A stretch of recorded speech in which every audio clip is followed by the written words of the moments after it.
Hoy terminamos el estudio del libro de Ruth. Ha sido un privilegio, una tremenda bendición para mi vida poder compartir con ustedes estos mensajes del libro de Ruth.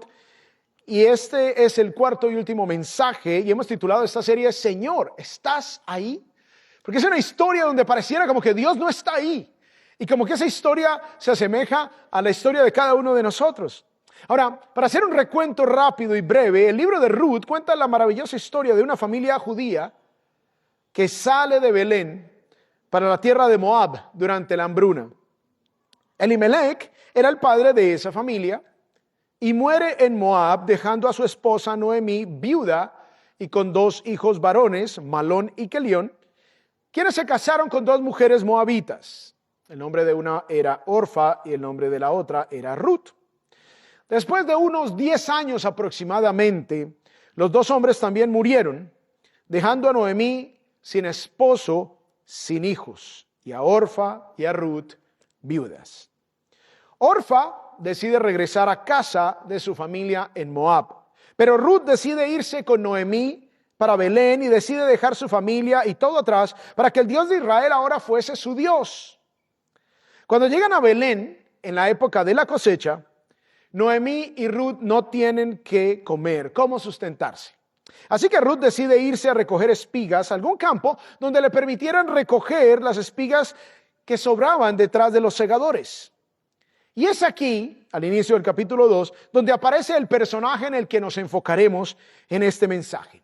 Un hombre llamado Booz. Leamos el versículo 1 del capítulo 2, dice: Noemí tenía un pariente de su marido, un hombre de mucha riqueza, de la familia de Elimelech, el cual se llamaba Booz. Así que Booz era un pariente del esposo de Noemí, el padre de esa familia que salió de Belén para Moab. Este hombre, Booz, era un hombre rico.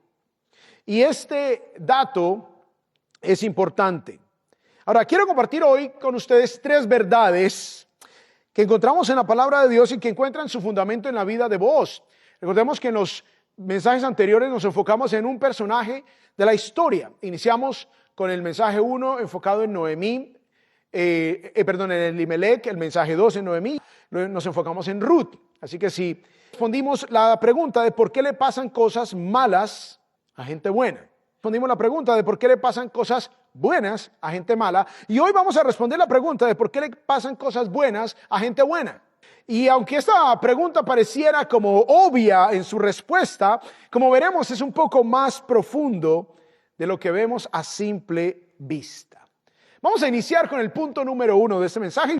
Y el punto 1 es: la verdadera bondad solo viene de una relación personal con Dios. La verdadera bondad solo viene de una relación. La verdadera bondad solo viene de una relación personal con Dios. Ahora, habíamos hablado cuando abordamos la pregunta de por qué le pasan cosas malas a gente buena. Concluimos que en realidad no hay nadie bueno, porque delante de Dios todos somos malos, todos somos pecadores en diferentes niveles, pero al fin y al cabo todos quedamos cortos del estándar que Dios nos da. Por eso no podemos esperar favores de Dios, porque somos malos. En esencia, somos ofensivos a la presencia de Dios. Sin embargo, Dios en su amor hizo algo para que pudiésemos acercarnos de nuevo a Él y envió a Jesús. Así que la verdadera bondad, cuando pensamos que alguien es bueno, vamos a pensar que esa verdadera bondad solo puede producirse a partir de una relación con Dios. Vamos a notar las primeras palabras que dice Booz en el libro de Ruth. Están en el versículo 4 del capítulo 2, dice así: en ese momento vino Booz de Belén y dijo a los segadores, llegó a sus campos, y miren cómo lo saluda: el Señor sea con ustedes. Y utiliza la palabra técnica para el nombre de Dios, que a veces se traduce como Jehová. El tetragramatón, las 4 letras en el hebreo que identifican el nombre de Dios. Y él dice que el Señor sea con ustedes, y luego ellos le responden que el Señor te bendiga. Este saludo revela muchísimo del carácter de Booz y es curioso que son las primeras palabras que escuchamos de este personaje en esta historia. Muestra a un hombre que incluía a Dios aún en los asuntos más cotidianos y más sencillos de su vida. Él incluía a Dios en sus relaciones laborales. Es un detalle sencillo, pero habla profundamente del corazón de este hombre. Algo interesante es que a partir de nuestra relación con Dios es que fluye una vida nueva, una bondad genuina, porque ahora es el resultado de mi relación con Dios. Miren lo que dice Romanos 3:24. Todos somos justificados, o sea, declarados justos. Todos somos justificados gratuitamente por su gracia, por medio de la redención que es en Cristo Jesús. O sea, todo ser humano ahora tiene la oportunidad de ser declarado bueno delante de Dios por medio de la redención que es en Cristo Jesús. O sea, no es automático. Tenemos que nosotros rendirnos a lo que Jesús hizo a nuestro favor. Ser justificados significa que Dios nos declara justos, que Dios nos declara buenos por su gracia.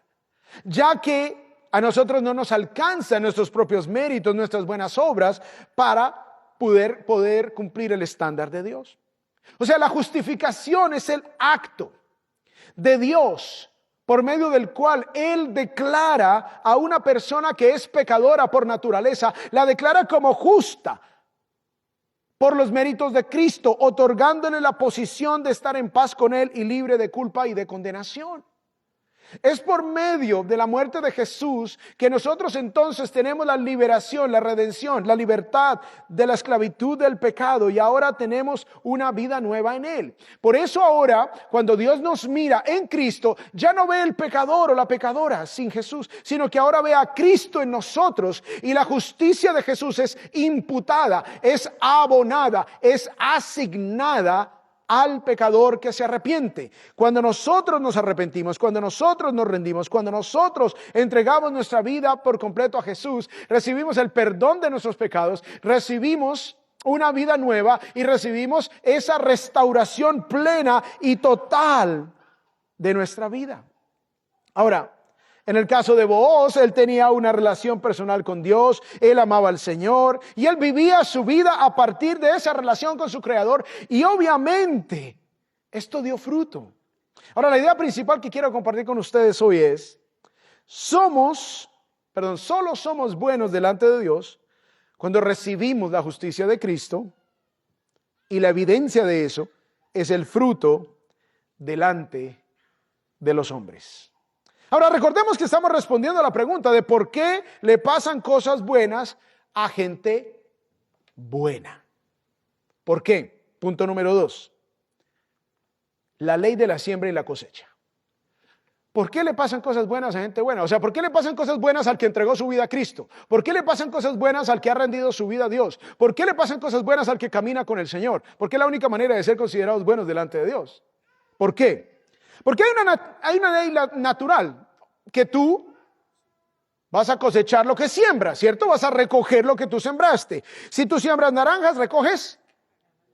Si tú siembras limones, recoges limones, ¿cierto? Lo mismo sucede en la vida y en el ámbito espiritual. Miren lo que dice Gálatas 6:7. No se dejen engañar, de Dios nadie se burla, pues todo lo que el hombre sembrare, eso también segará. No hay cómo escapar esta ley. No nos cansemos de hacer el bien, pues a su tiempo, si no nos cansamos, segaremos, recogeremos esa cosecha. Así que entonces hagamos bien a todos según tengamos oportunidad, y especialmente a los de la familia de la fe. Entonces, te van a pasar cosas buenas si siembras cosas buenas en tu vida, si siembras cosas buenas en las vidas de los que te rodean. Entonces vas a recoger una buena cosecha. Punto número 3. ¿Por qué le pasan cosas buenas a gente buena? Una verdadera relación con Dios da fruto de buenas obras. Entonces, ¿solamente somos buenos al tener una relación con Dios? Hay una ley de la siembra y la cosecha. Y adicionalmente, una verdadera relación con Dios da fruto de buenas obras. Miren lo que dice Filipenses 1:11. Llenos del fruto de justicia. llenos del fruto. Imaginémonos una vid, un racimo, llenos de fruto de justicia, que es por medio, mire que no es por nuestras propias obras, por nuestro propio mérito, por nuestra propia voluntad, sino que es por medio de Jesucristo para la gloria y alabanza de Dios. No es por mi propio mérito para que yo me exalte, para que yo me gloríe a mí mismo y diga lo hice sin Dios. No, Dios nos deja en una condición en la cual necesitamos de Él, y si hay algo bueno en nosotros es por medio de Jesucristo, y la gloria y la honra se la lleva Dios y no nosotros. Ahora vamos a ver, por medio de la vida de Booz, cómo su relación con Dios dio frutos específicos de buenas obras, que por supuesto le traerían cosas buenas a su vida. Veremos en la vida de Booz un buen espejo para que veamos cómo podemos sembrar el mayor bien posible delante de Dios y en las personas que nos rodean, para poder escoger y recoger más bien una excelente cosecha de bendiciones en nuestras vidas. Vamos a ver 5 cosas aquí. Literal A del punto 3. Una verdadera relación con Dios da fruto de buenas obras en misericordia, es el literal A. Misericordia. Retomando la historia de Ruth, recordemos que cuando llegan a Belén con Noemí, estaban muy pobres y Ruth decide salir a recoger las espigas detrás de los segadores, recogiendo lo que sobraba, como Dios le había indicado a Israel. No recojan todo, dejen las esquinas para que los pobres vengan y se alimenten también. Versículo 5 del capítulo 2 dice: entonces Booz dijo a su siervo que estaba a cargo de los segadores: ¿de quién es esta joven? O sea, ¿para quién trabaja? No la había visto antes por acá. Versículo 6. Y el siervo a cargo de los segadores respondió: es la joven moabita que volvió con Noemí de la tierra de Moab. Versículo 7. Y ella me dijo, le dice el trabajador de Booz, Ruth le había dicho a él: te ruego que me dejes espigar y recoger tras los segadores entre las gavillas. Y vino y ha permanecido desde la mañana hasta ahora. Solo se ha sentado en casa por un momento. Versículo 8. Entonces Booz dijo a Ruth: oye, hija mía, no vayas a espigar a otro campo. Como quien dice, quédate en mis campos, no te preocupes. Tampoco pases de aquí, sino quédate con mis criadas.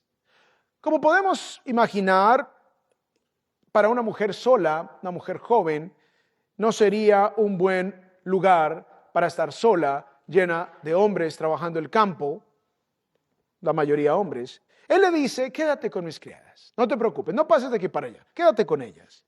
Versículo 9. Fíjate en el campo donde ellas ciegan y síguelas, pues he ordenado a los siervos que no te molesten. Interesante, ¿no? Seguramente echando piropos. Cuando tengas sed, ve a las vasijas y bebe del agua que sacan los siervos. Booz tuvo misericordia de una mujer moabita. Booz tuvo misericordia de una mujer en necesidad. Booz vio a alguien en una situación precaria y él decidió mostrar favor y misericordia a esta mujer. Versículo 10. Ella bajó su rostro, se postró en tierra y le dijo: ¿por qué he hallado gracia ante sus ojos para que se fije en mí, siendo yo extranjera? Ella sabía que como moabita no debería recibir el favor de un judío. Pero Booz era un hombre que tenía una relación con Dios tan especial que el fruto de justicia se hizo evidente en que extendió misericordia aún a los que no se la merecían ante los ojos de los judíos. Miren la respuesta de Booz ante la pregunta de Ruth: ¿por qué me favoreces si yo soy moabita? No es común que un judío favorezca a una moabita. Versículo 11. Booz le respondió: todo lo que has hecho por tu suegra después de la muerte de tu esposo me ha sido informado en detalle. ¿Y cómo dejas de la casa de tu padre, de tu madre y tu tierra natal y te viniste a un pueblo que antes no conocías?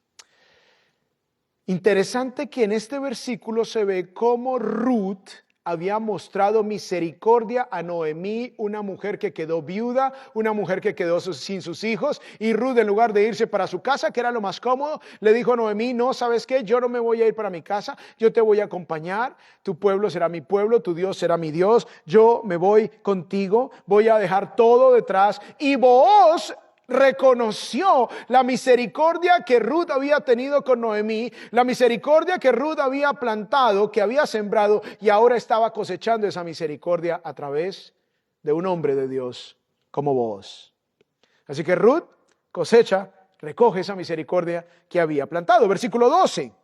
Que el Señor recompense tu obra y que tu pago sea completo de parte del Señor Dios de Israel, bajo cuyas alas has venido a refugiarte. Le dice Booz: bendita seas, que Dios te dé fruto, que el Dios de Israel sea favorable contigo, porque tú has venido a refugiarte bajo sus alas. Esta mujer supo en dónde encontrar el verdadero refugio. Versículo 13. Entonces ella dijo: Señor mío, he hallado gracia ante sus ojos, porque me ha consolado y en verdad ha hablado con bondad a su sierva, aunque yo no soy ni como una de sus criadas. Aunque estoy más abajo de una de sus criadas, aunque estoy por debajo de lo más bajo de lo que usted tiene en su casa, y aún así usted me ha hablado con bondad, ha mostrado misericordia. ¿Qué creen que vendrá para Booz al haber mostrado él semejante misericordia con esta mujer en necesidad, con una mujer extranjera, con una mujer que no tenía quien la auxiliara, quien la ayudara? Así que la misericordia debe fluir de tu relación con Dios, y cuando la siembras la cosecharás cuando menos la esperas. Ahora, a veces nos enfocamos mucho en las otras personas que están por ahí lejos, pero ¿qué tal si empezamos a mostrar misericordia en la casa? ¿Qué tal, hijos, si empezamos a mostrar misericordia con los padres? ¿Qué tal, hijos, si empezamos a mostrar misericordia con tu papá que trabaja, que se esfuerza, con tu mamá que se esfuerza? ¿Qué tal, esposo, si empiezas a mostrar misericordia con tu esposa? ¿Qué tal, esposa, si empiezas a mostrar misericordia con tu esposo? ¿Qué tal, padre, si empezamos a mostrar misericordia con nuestros hijos? Porque es fácil pensar en algo externo, pero qué difícil se nos hace en el día a día, ¿no es así? Recordemos la idea principal: solo somos buenos delante de Dios cuando recibimos la justicia de Cristo. La evidencia es el fruto delante de los hombres. La evidencia de esa justicia, la evidencia de esa relación con Dios va a ser el fruto delante de los hombres. Muy bien, literal B. ¿Qué más surge de una vida que camina con Dios? Generosidad. Versículo 14. A la hora de comer, Booz le dijo a Ruth: ya llegó la hora del almuerzo. Ven acá para que comas del pan y mojes tu pedazo de pan en el vinagre. Así pues ella se sentó junto a los segadores. Booz le sirvió grano tostado y ella comió hasta saciarse y aún le sobró. ¿Qué quiere decir? Que la porción que Booz mismo le sirve fue generosa. Versículo 15. Cuando ella se levantó para espigar, Booz ordenó a sus siervos y les dijo: déjenla espigar aún entre las gavillas y no la avergüencen. Todo lo que ella quiera tomar, déjenla que lo tome. Versículo 16. También sacarán a propósito para ella un poco de grano de los manojos y lo dejarán para que ella lo recoja. Le van a dejar extra. Va a haber sobreabundancia para esta mujer. No la reprendan, no le digan: ya recogiste mucho. Dejen que recoja todo, y adicionalmente ustedes a propósito van a poner ya cosas para que sea fácil para ella y esté lista para recogerlo. Versículo 17. Ruth espigó en el campo hasta el anochecer y desgranó lo que había espigado, y fue como 22 libras de cebada, que son como 30 libras. 22 litros son como 30 libras de cebada. Imagine 30 libras. Es un costal pesadito.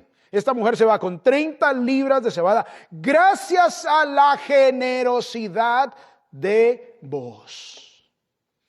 Tu relación con Dios debe producir un fruto de justicia, debe producir un fruto de misericordia, debe producir un fruto de generosidad. Ese es el resultado. Y obviamente cuando tú siembras generosidad, la vas a recoger. Ruth fue generosa con su suegra Noemí.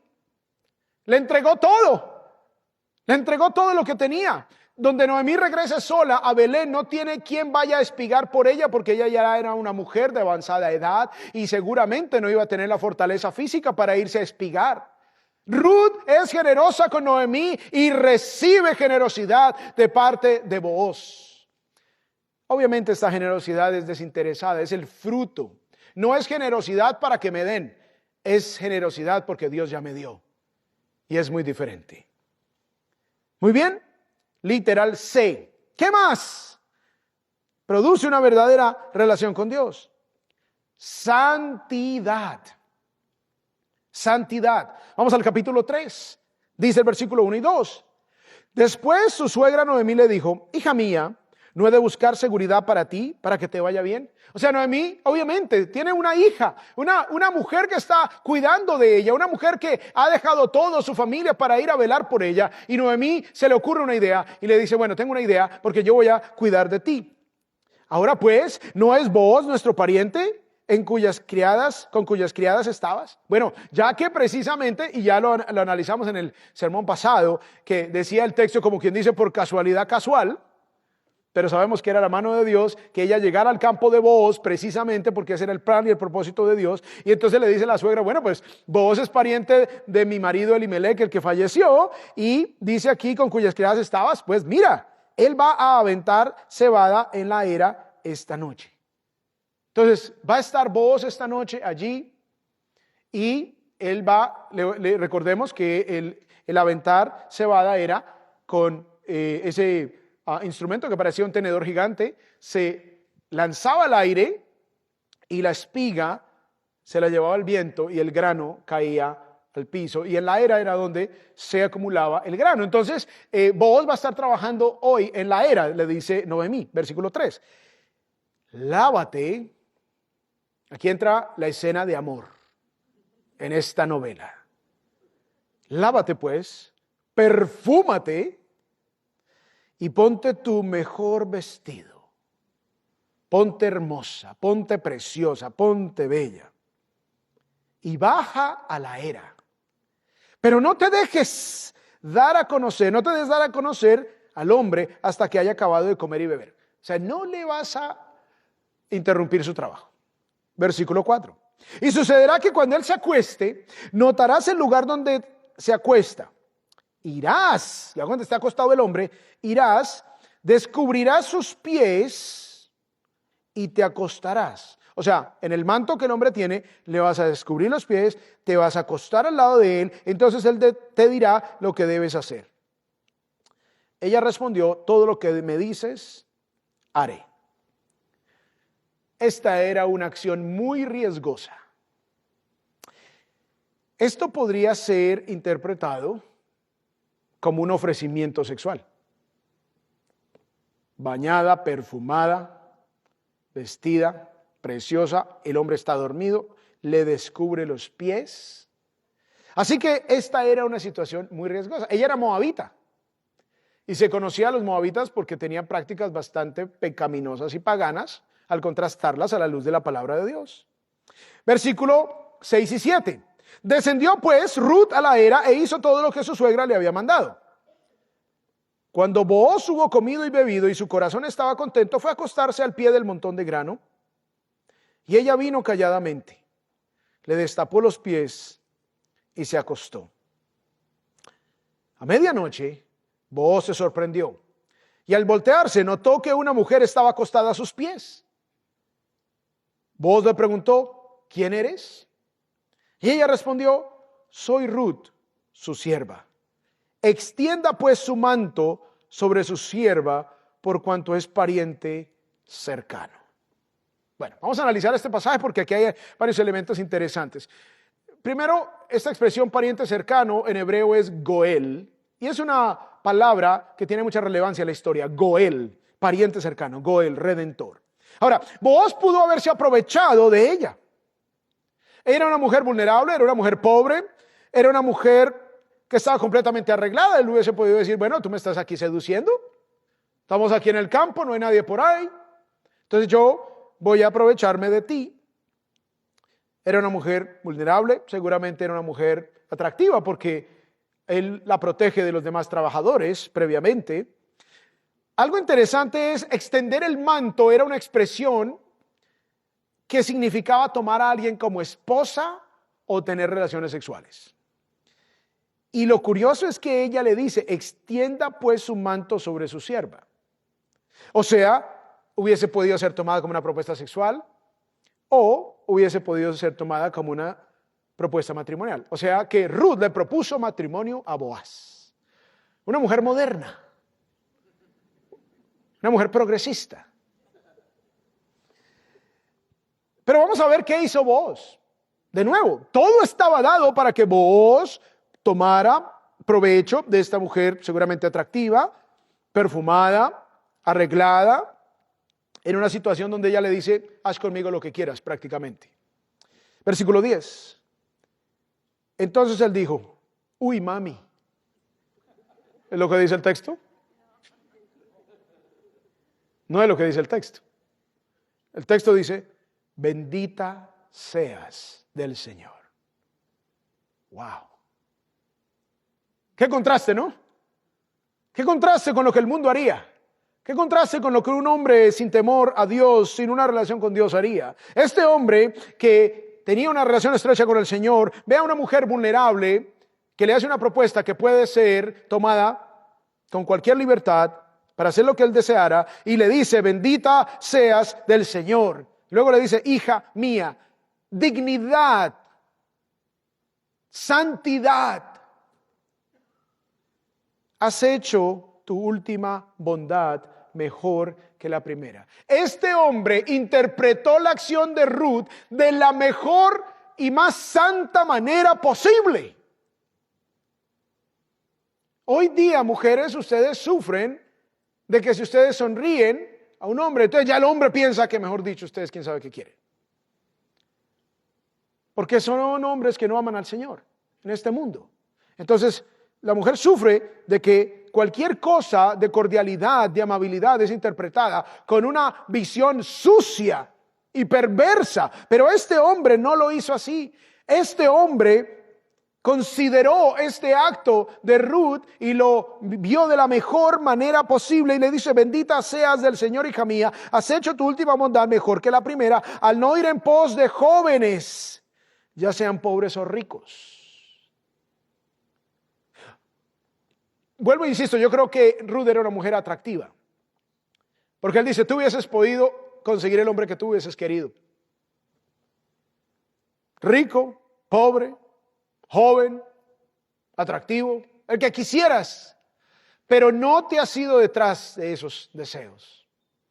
Él lo ve de la mejor manera y en el versículo 11 dice, ahora hija mía, no temas.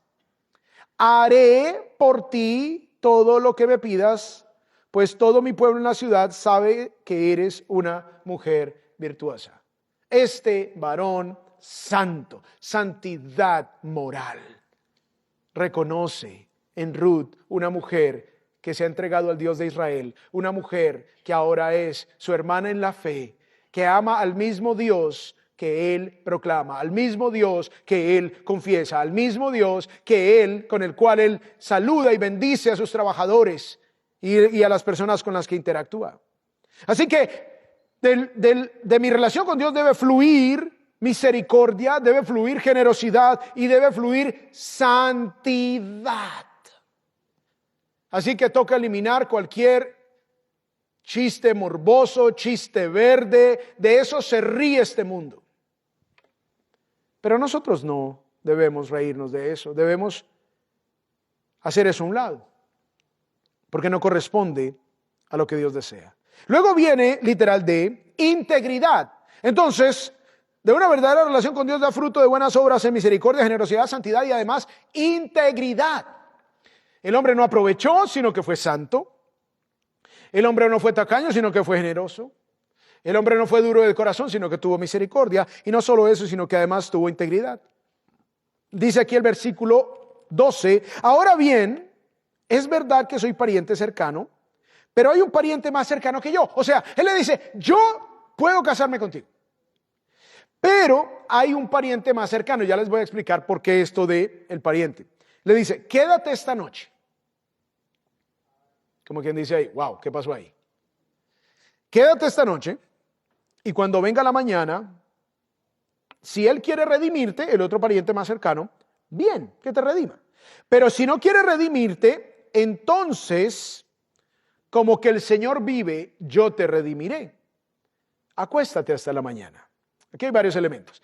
Resulta que en el Antiguo Testamento hay una ley en Deuteronomio capítulo 25 que se llama la ley del levirato. Levirato viene del latín levir. Levir significa cuñado.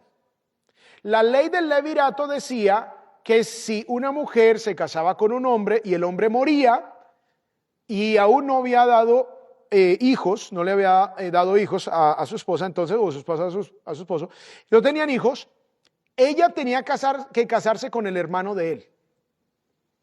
¿No es maravilloso que ya no vivimos en el Antiguo Testamento? Imagina que le tocó casarse con su cuñado. Ay. Bueno, esa era la ley del levirato. Cuando no había hermano, entonces el pariente más cercano tenía que casarse con ella. Ahora, ¿por qué? Dios estableció esta ley para varias cosas. Uno, para proteger la descendencia del primer esposo. Por eso el hermano tenía que casarse con ella y darle hijos. Y ese primer hijo iba a heredar todo lo que le correspondía al primer esposo. Esto se hacía para que la herencia, las propiedades y la tierra no cambiaran de familia y las familias no perdieran su posesión y su heredad. Esto se hacía para que el pariente más cercano vengara la muerte e hiciera justicia cuando habían homicidios. Entonces todo esto era para preservar también el nombre del difunto. En este caso, el marido de Ruth se llamaba Malón y Malón se murió. Pero era muy importante que el nombre de Malón no desapareciera. Era muy importante que la herencia de Malón, que le correspondía originalmente a Elimelec, no se perdiera. Entonces, el Goel, y ahí viene la palabra, el pariente cercano, el pariente redentor, tenía que comprar la propiedad de Noemí, porque ella ya estaba pobre, no tenía cómo trabajarla, no tenía esposo, no tenía hijos, ella tenía que vender la propiedad. Pero para proteger que la propiedad no cambiara de familia, el pariente tenía que comprar esa propiedad para que quedara en la misma familia. Y si aparte de eso no había heredero, tenía que casarse con la mujer que había quedado viuda y el primer hijo iba a heredar toda ese terreno que se había comprado. Entonces, Booz le dice, bueno, hay alguien, un pariente más cercano que yo. Vamos a hablar primero con él. Eso es integridad. Vamos a hablar primeramente con él. El hombre está reconociendo que esta mujer puede haberse conseguido el que quisiera, porque seguramente era muy bonita. Adicionalmente era una mujer que había entregado su corazón al Señor Dios de Israel. O sea, era una mujer justa, él mismo la describe como una mujer justa, una mujer que tenía una relación con Dios. Entonces, bonita y tenía una relación con Dios, joven, era perfecta para Booz, el soltero más codiciado de las colinas de Belén. Así que este hombre hubiese podido aprovechar y se hubiese quedado callado. Listo, claro, mi amor, yo te atiendo. Yo te voy a redimir. Yo te voy a proteger. Preciosa. Pero no lo hizo así. Él fue un hombre íntegro. Él dijo, hay alguien más cercano. Entonces déjame hablar con él y vamos a ver cómo se soluciona la cosa. Ahora, ustedes dirían, pero ¿por qué le dijo que se quedara a dormir? ¿No es que era muy santo? Versículo 14.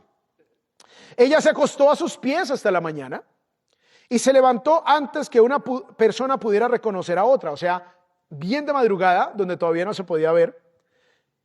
Y él le dijo, miren la clave, ¿por qué le dijo que se quedara? Que no se sepa que ha venido mujer a la era.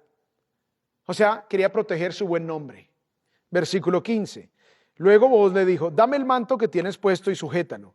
Y ella lo sujetó y él midió 6 porciones de cebada, se las puso encima. Entonces ella entró en la ciudad. Como quien dice, ella estaba recogiendo grano. Y nadie vino por aquí a la era. Un hombre justo, un hombre íntegro, un hombre que estaba haciendo las cosas bien. Amados, en Latinoamérica desafortunadamente se celebra la trampa. Se celebra el que sea más torcido. El que logre engañar mejor. El que logre manipular mejor. En eso se celebra. Se celebra que seas sagaz. Se le llama en diferentes países, es muy vivo, es muy pilas, es muy astuto. Pero la Biblia celebra la integridad, no la viveza, no el hacer la trampa, no el ganar yo a costa de que otro pierda. Así que dice la historia que ella regresa a la casa y luego Booz, el día siguiente, se fue a la puerta de la ciudad. Resulta que en la puerta de la ciudad era donde se hacían todas las transacciones comerciales y allí delante de los líderes de la ciudad Booz esperó a que pasara el otro pariente más cercano, que no se da el nombre, curiosamente, no se dice quién fue. Fulano de tal simplemente. Y curiosamente la expresión en hebreo es peloni almoni, que es fulano de tal. Uno ahí cualquiera. Esperó a que pasara y le explicó toda la situación. Cuando pasó le dijo, oye, ven.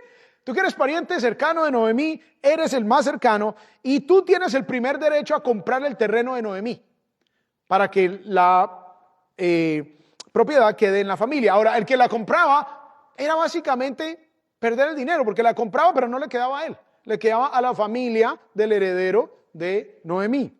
Y adicionalmente le dice, bueno, pero también te tienes que casar con la viuda de Malón. Porque se murió Malón, se murió Kelión, se murió Elimelech, se murió todo el mundo. Entonces ahora queda esta viuda, no tiene hijos, tienes que no solo comprar el terreno, sino también casarte con ella. El hombre le dijo, versículo 6, y el pariente más cercano respondió, no puedo redimirla para mí. Y de nuevo, la palabra en hebreo es Goel. Y el Goel dijo, no puedo redimirla para mí mismo. No es a que perjudique mi heredad. ¿Por qué? Porque entonces ahora si ella tenía hijos, entonces viene el enredo. Entonces ahora tengo hijo con este, pero entonces esa propiedad, la plata la pierdo y esa propiedad va al hijo que yo tenga con ella y se me afecta mi heredad. Redímela para ti. Usa tú mi derecho de redención. Te cedo el derecho, pues yo no puedo redimirla.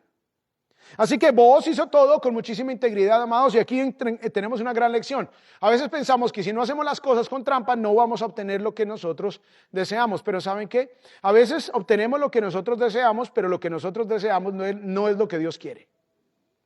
Y hacemos trampas y mentimos y nos inventamos historias y es que tengo que conseguir esto a como dé lugar y después estamos en graves problemas y culpamos a Dios. Y Dios nos diría, si nos hablara audiblemente hoy, nos diría, ¿y quién te mandó a meterte en ese problema? ¿Quién te mandó a decir mentiras? ¿Quién te mandó a inventarte esas cosas? ¿Quién te mandó?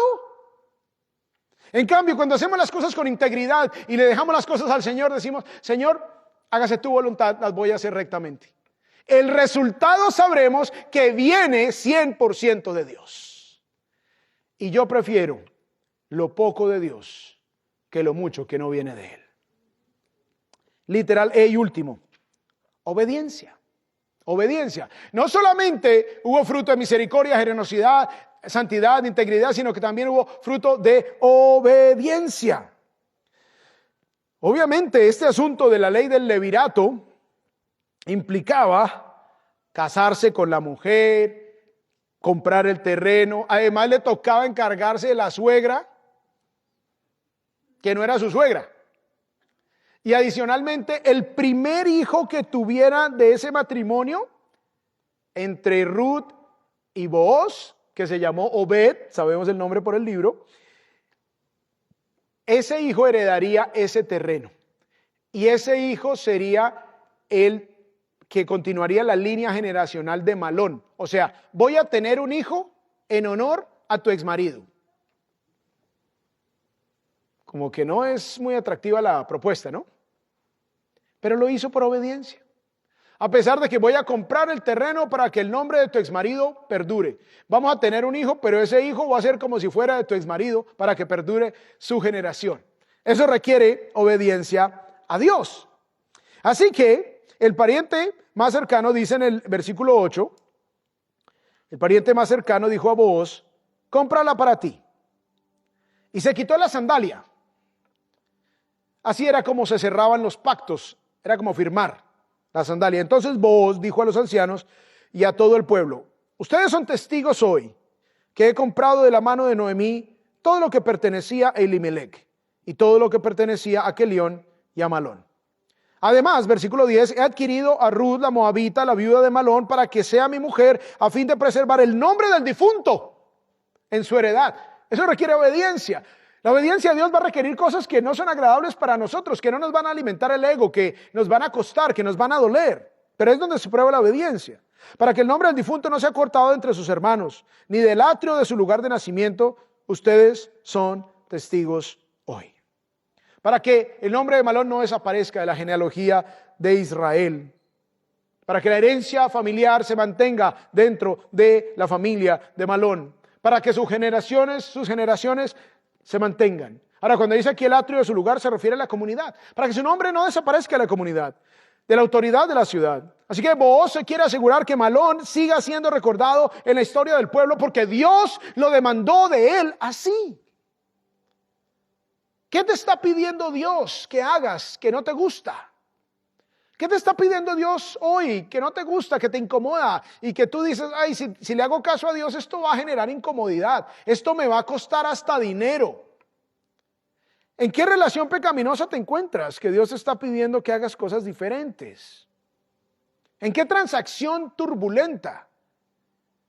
¿En qué cosas que violan la ley estás tú involucrado y que Dios te está pidiendo y tú lo sabes y has tenido esa cosita en el corazón y sabes que Dios te está pidiendo algo en obediencia?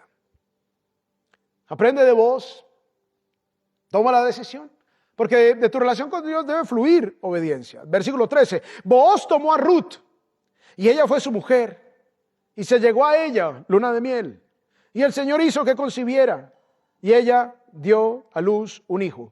Versículo 14, entonces las mujeres dijeron a Noemí, bendito sea el Señor que no te ha dejado hoy sin Goel, sin redentor. No te dejó sin redentor, Noemí, porque aquella nuera, la esposa de tu hijo que murió, Dios a través de ella te ha bendecido, ha redimido tu tierra, para que el nombre de tu esposo, el nombre de tu hijo no desaparezca. Y ahora más encima tienes descendiente de tu hijo, de la línea de tu hijo. No te ha dejado hoy sin Goel, sin redentor, que su nombre sea célebre en Israel.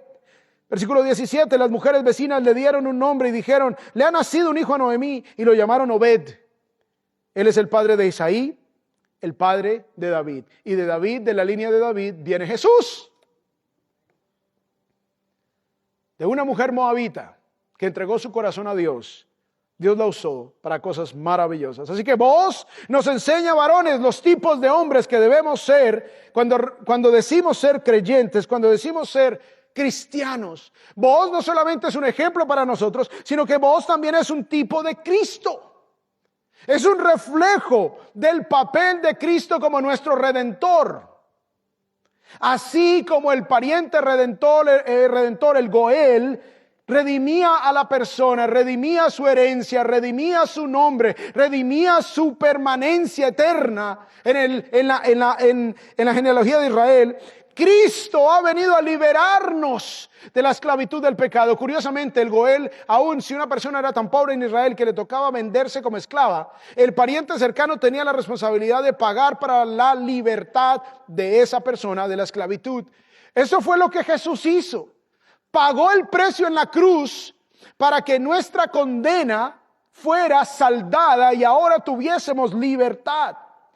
Dios restaura la herencia a través de Cristo para que podamos tener participación en la familia de Dios. En Cristo encontramos la vida eterna, en Cristo encontramos una vida nueva. Jesús es nuestro Redentor máximo y absoluto. Recordamos la idea principal. Solo somos buenos delante de Dios cuando recibimos la justicia de Cristo. La evidencia es el fruto delante de los hombres. Vamos a orar. Ingrese a nuestra sala de chat para hacer la consulta espiritual que desee. www.bbnchat.org. Este es un servicio totalmente gratis. Muchas gracias. Somos sus amigos de BBN.